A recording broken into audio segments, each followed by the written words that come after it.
What's good, y'all? It's the White Shadow Norway back in the place to be with another flashback video for you. Today I'm going back to my sixth album that was released on November the 13th in 2012. And it is the notorious album, controversial to a lot of people too because of its title, 666, the 666, baby. At first it was my sixth album. I was struggling to find a title for it. And I figured maybe I'll just name it 6, But then I figured that let me add 2 more 6s to, keep it hardcore and kind of evil and stuff. And evil is what a lot of people thought I was when I released this album because of the title. I mean, I got the feeling, seriously, from some people that we still live in the Middle Ages. And man, there was a lot of controversy surrounding this album because of its title. I had to remove it twice from the online stores before it was released because some people featured on it had problems with the title. I'll get a little more into that, but yeah, man, it was 2012, but it felt like it was like 1412. You know what I mean? But to each their own. You know what I'm saying? I ain't slamming nobody. It was just a nightmare because of the title. So, I started almost to regret that I used that title. But I don't, I'm not an evil person. Am I a good person? I don't know. I guess everyone is a little bit evil and a little bit good. There is no such thing really as strictly good or strictly evil. We're a bit of both. All of us, baby. I've done bad things. I've done a lot of good things too, and I try to do mostly good things. I think most people are, But anyway, into the album here, released in 2012, like I said, and definitely blew up in the hip-hop underground. This is the CD version right here. I'm gonna open it up a little bit, man. See if we can catch the inside with the label and everything. Of course, beautiful and sinister at the same time artwork by my man Wolf from Belgium right here, aka Simon is his real name. Obviously the excellent artworks for my earlier albums, and this is the sixth one then. So let me talk a little bit about the songs, but first the opening track here called Hip Hop Martyrs. It was kind of the result of a MC competition I ran online, because I had a verse with Kool G Rap. So I ran a competition online that was like, send me your verses and the best verses will be featured on the opening banger of my next album, and also featuring Kool G Rap on that song. So I did a competition. I had about 30 MCs. This is a list of all the MCs right here. The bonus track is not on the CD version, but only on the digital version, which is still available on Spotify, of course, Apple Music, and all that good stuff. All the online music outlets. Anyway, here I'll pause it briefly. You can see who entered the competition and everything, about 30 MCs. So we picked the best ones. I was one of the judges. Other judges were my man Mark Dees from Grindhouse Gang, and also DJ Illegal from the Snow Goons. So we all had our favorites, and they were different. Actually, Mark and I had the same favorite.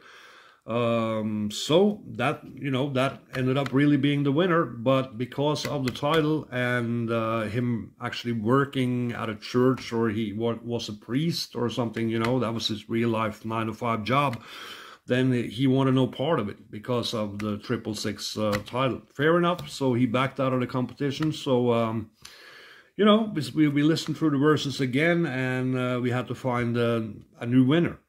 And it just so happened that Mark Dees, DJ Legal, and we had the 3 different winners.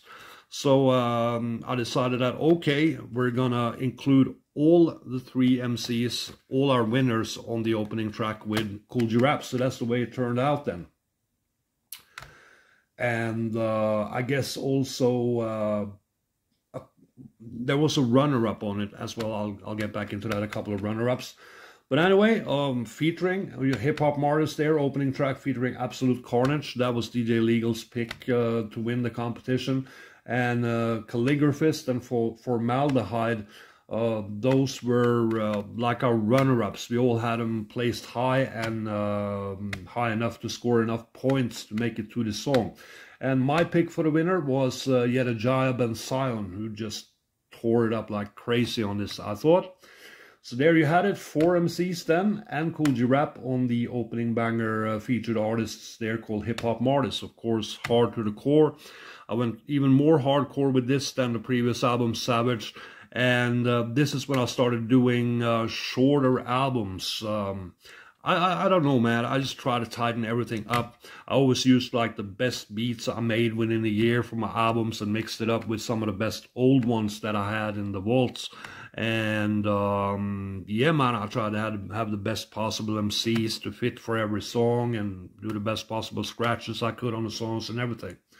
And narrow it down so it didn't become that long, you know. So since this time here, I've been a fan of short albums, because it makes for repeat listens instead of having like 20 songs on an album where people would end up like listening to half of it and skipping through half the tracks. You know, it becomes too much in my opinion.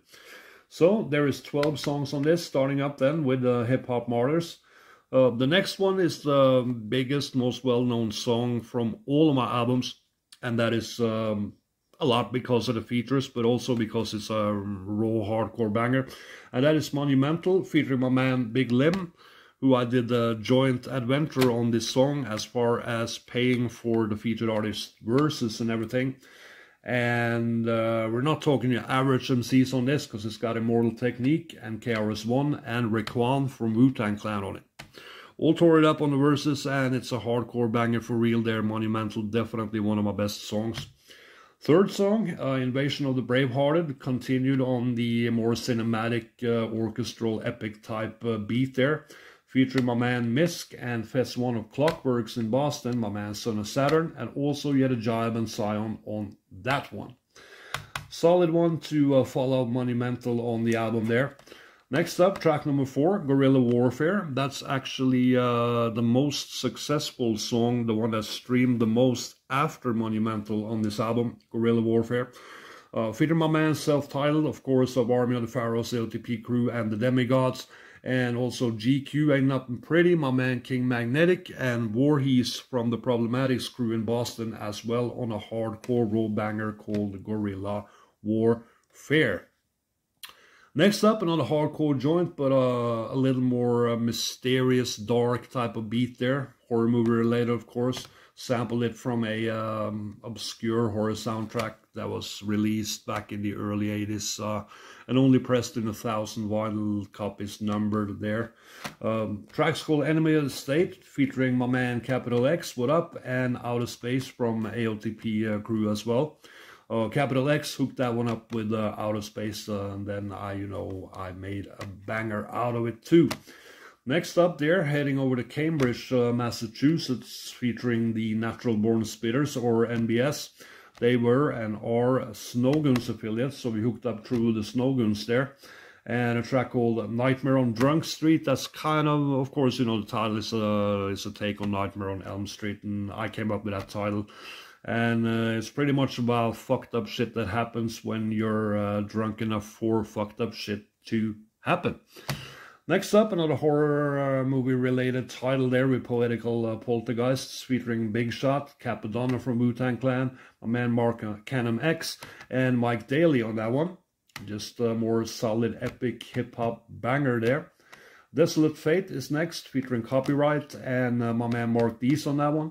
It's more of it's a hardcore beat, but it's more of a club type of beat. It's actually my least favorite beat on the album, but it still bangs. The next one up, Respect, featuring Crooked Eye from Slaughterhouse and the Problematics. Problematics hooked that one up. Respect to y'all too for doing that.